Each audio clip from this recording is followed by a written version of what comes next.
और बच्चों का मनोबल बढ़ाएं।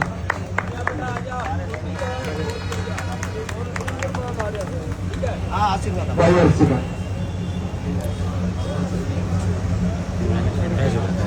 सम्मानित बुजुर्ग, नौजवान साथी और आवाज सुन रहे हमारे जितने स्टूडेंट, जितने प्यारे बच्चे, आप सभी को आपके बेटे, आपके भाई की तरफ से हाथ जोड़कर राम राम।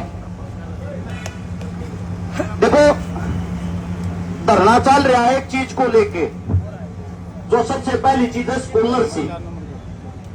एक एक बात में पहले तो गौर से सुनना, साथ में जितने फोन ले रहे हो रिकॉर्ड कर लेना, क्योंकि मैं भाषण नहीं दिया करूं, मैं दरिया रू सिर्फ काम की बात। सबसे पहली बात तो यह आती है, जिस स्कॉलरशिप को लेके जो प्रदर्शन चल रहा है, शाम ये जो आवारा तत्व जी का फोटो लग रहा है, इसका खुद का जो एडमिशन हो रहा है ना, एलडीवी की स्कॉलरशिप के कारण हो रहा है। और उसी चीज को ये इंसान बंद करने लग रहा है आज। दूसरी बात, ग्रांट जो आवा है लगभग 900 करोड़ रुपए की ग्रांट आवा है, 900 करोड़। ये मेरी बहन बता लग रही 950। अब बड़ी बात यह है, 950 करोड़ रुपए में से मात्र 9 करोड़ रुपए नहीं बांटे जाते।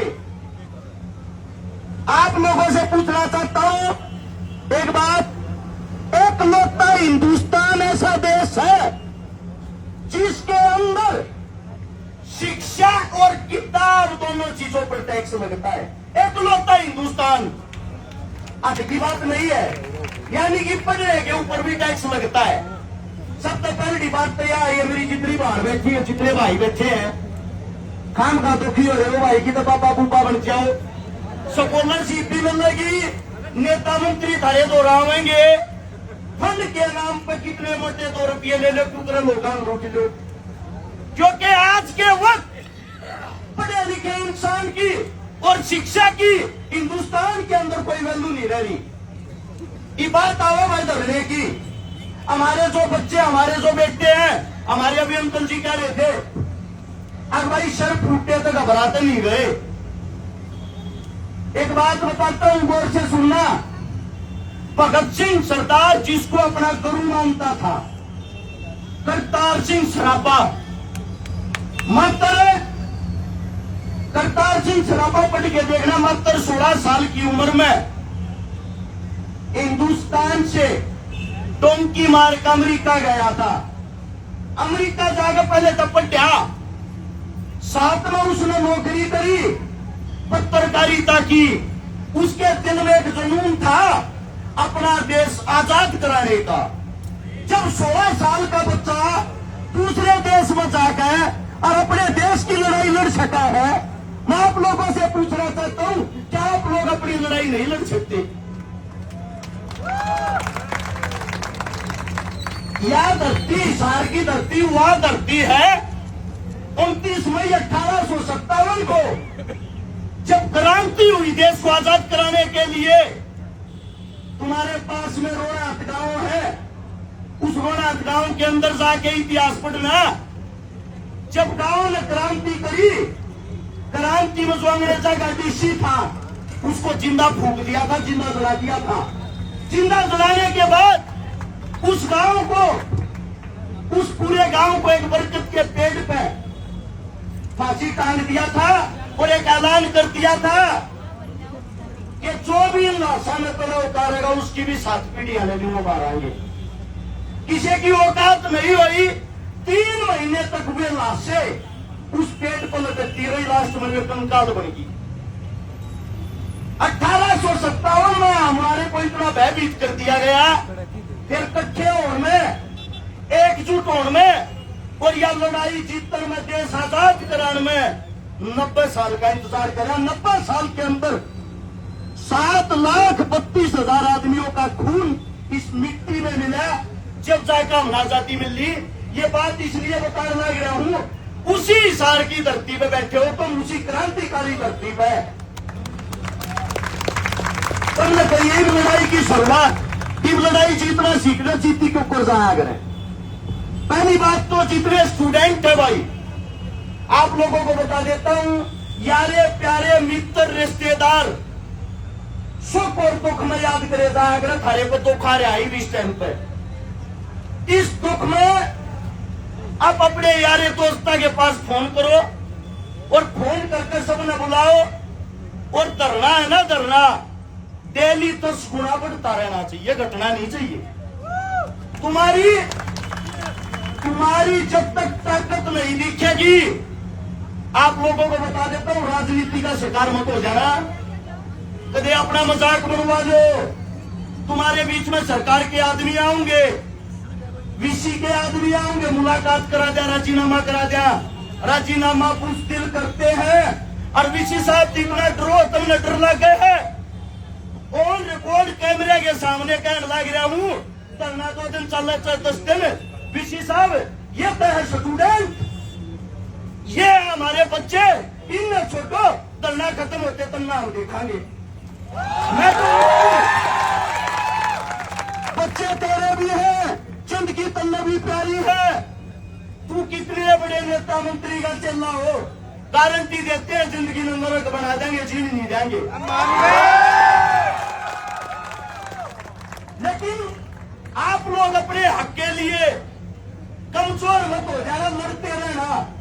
जितने मेरे यहाँ पर किसान नेता बैठे हैं, हमारे बुजुर्ग बैठे हैं, जितने पगड़ी वाले खंडक्याले बैठे हैं, इनसे एक बात कहना चाहूं, देखो सरकार ऐसी आ रही है, किसान छोटा ना जवान छोटा, ईव नंबर आ गया विद्यार्थियों का, स्टूडेंटा का, ये सब के सब आप लोगों के बच्चे हैं। आप हमारे पिता तुल्य हो, पिता समान हो, और मान लो इज्जत आबरू पर बात आ जाना तो बाप न सकता पहले गड़ जाना चाहिए। सारे जितने काका ताऊ बैठे हैं, अंदर की बात बताता हूं, वीसी साहब जितनी लड़कियां हैं, जितनी मेरी भाड़ बैठी है, स्पेशल ड्यूटी लगा रखी पुलिस वालों की, अपने कुछ आदमियों की, रात में जाके इनके दरवाजे धकावे हैं, डरावे हैं, इनको धमकी दे हैं, और साथ में ये कहने लग रहे हैं इनके घर में फोन कर तुम्हारी बेटी इज्जतदार नहीं है, यानी कि अपनी इज्जत बचाने के लिए हमारी सारी मार बेटिया की इज्जतदार ला गया वो आदमी। और इस आदमी से तुमने छोड़ दिया, फिर चीज का कोई फायदा नहीं है, वही इज्जत पैदा कराई जाते। आप लोगों को बता देता हूं ये बात। दूसरी बात, तुम्हारे साथ पढ़ने वाले बच्चे 24 के ग्रुप में जा रहे हैं, इस बात में लेकर आगे पेपर में पास करवा दूंगा, तुम नूर आंदोलन में शामिल नहीं होना है। दोगले आदमी पहले अभी थे, और जिंदगी भर रहा अगर उन तो कुछ भी ना हो, अगर उनकी चिंता मत करे। आगे जितने गांव है आस पास के, हिसार के चारों तरफ के, सारा में बुनियादी करवाओ, पेरा करवाओ, ड्यूटी लाओ। हमारे बड़े बुजुर्ग आगे यो एक रिक्वेस्ट करूं, विनती करूं, यानी कि डेली धरने पर थारा जो जहाज है, थारे जो ट्रैक्टर ट्रेली जो भर आने लग जाएंगे ना, और ये रोड जाम होगा, कारण की देखता हूं अगले 24 घंटे में फैसला हो जाएगा। देखो नेता मंत्री एमपी एमएलए जितने आएंगे, भाषण देंगे, भाषण देगा, अपने घर चले जाएंगे। उन सब तक ये गुजारिश करूं, पक्ष जो है पक्ष तो हमारी सुनता है नहीं, पक्ष ने तो हम गुलाम बना रखे हैं। जो विपक्ष है उनसे कहना चाहता हूं, तुम भी उन नंबर के हो रहे हो भाई, कम से कम तुम तारा के बैठ जाओ। थारा तो फर्ज बनता होगा विपक्ष वाले का, खाली माइक पकड़ कर स्पीच देगा तो मैं भी मेरे घर चला जाऊंगा, ये बड़ी बड़ी बात करके है। लेकिन इन बातों का आंदोलन थोड़ी जीता जाएगा, आंदोलन जब जीता जाएगा, जितना हो सकता है। मैं सोनीपत में हूं, मैं डेली नहीं आ सकता, लेकिन डेली 10, 20, 30, 50 आदमी को बेच सकता हूं। तो सब अपनी जिम्मेदारी समझो, सब इस आंदोलन को अपना आंदोलन समझो, और साथ में जड़े टेंट लग रहे, जड़े बालक बैठे हैं, खान का पीन का सब क्या का बहुत बड़ा खर्चा हो यार बनने पे। तो आप सबसे एक विनती हो रहा, थारे बालक से साथ के साथ इनका जो खर्चा हो उसमें थोड़ा थोड़ा सा जाकर लो, जीसा जीसा बस का हो, ताकि इन बच्चा पे ज्यादा बर्डन ना पड़े। और जो अंतिम बात है वह यह है, भाई हमेशा लड़े हैं, लड़ते रहेंगे और लड़ाई में जीते बना रहे तो उठाएंगे नहीं, इस बात को नोट कर लेना। कोई बात अगर गलत लगी हो, आपका भाई हूं, आपका बेटा हूं, आप सबसे हाथ जोड़ के माफी मांगता हूं। जैसी जो जिम्मेदारी लाओगे, मनसा की, गाड़ी घोड़ा की, ट्रैक्टर ट्रेलिया की, एक लाने कहने लग रहा हूं, प्रदर्शन का को टाइम टेको, घेराव का को टाइम टेको, आंदोलन का को टाइम टिको। जितने तुम सारे बालक हो ना, जितने बैठे हो, जितने बालक तुम सारे इकट्ठे कर दोगे, तार तो उगले उस दिन एक ला मैं लेकर आऊंगा, क्या गारंटी है? मेरी कोई बात, मेरा कोई शब्द गलत निकला हो, बुरा लगा, उसके लिए हाथ जोड़ के माफी चाहता हूँ। आप लोगों ने इतना मान सम्मान बोलने के लिए इतना समय दिया, आप सभी को हाथ जोड़कर राम राम जय हिंद।